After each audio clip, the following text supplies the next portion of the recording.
You know who we love? John A. Macdonald. Here's why. You know who we hate? John A. Macdonald. Here's why. His initials are literally Jam.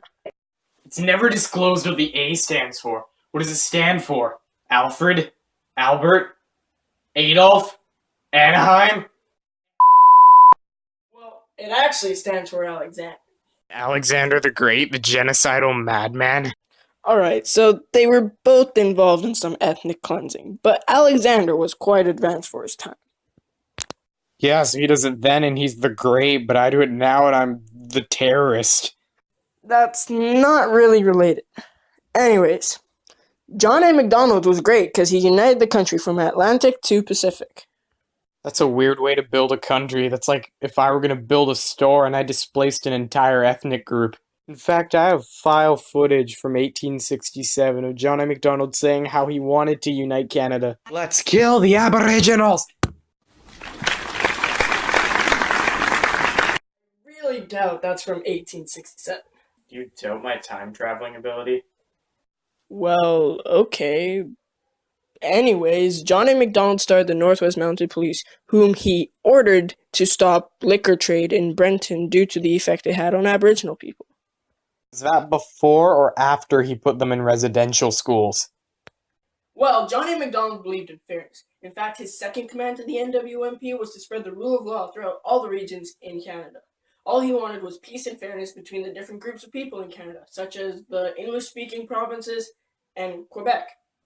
Yes, Quebec, the citizens of whom John A. Macdonald once referred to as barking dogs after Louis Riel's execution.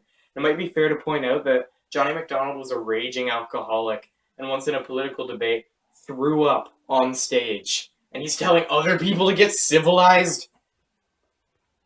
Okay, his language wasn't the best, but you have to remember that he was from a time period of people who spoke with a very intolerant vocabulary. Something to note, though, is he didn't have any sort of Dr. Phil or any help really for his alcoholism. He had a tragic childhood and was still later on in his life able to quit drinking. Good for him, but that doesn't really change the fact that he banned many indigenous practices, such as potlatches.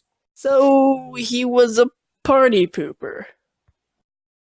Every party needs a pooper, that's why they invited you. Party pooper, party pooper. Okay, but what about the tariff policies he brought that helped local businesses in Canada? It also brought the different groups of people together through trade. We had First Nations people trading with British people and so on. I guess it would benefit the British Canadians to get to know the Aboriginals and Métis right before their land was handed off to them. And in one group he failed to mention were the Chinese, who, if I'm not mistaken, were hit with a big That's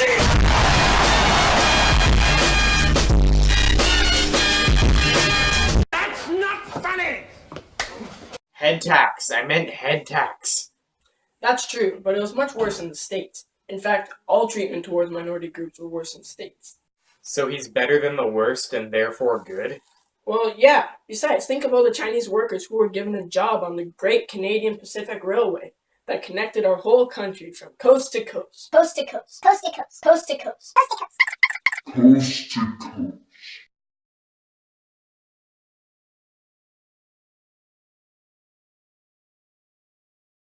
Funny how you bring that up after saying that John A. Macdonald is better than the leaders in the States, when you consider that close to 1,200 Chinese workers were estimated to be killed in the construction of the railway.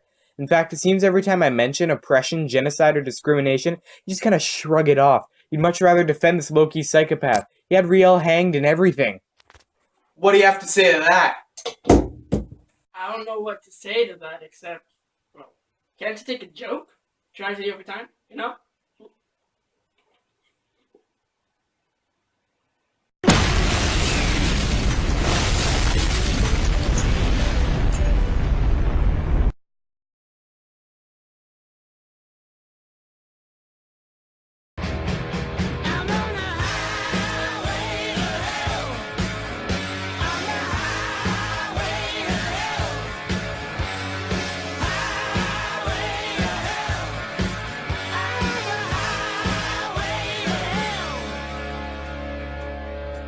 Anchovies?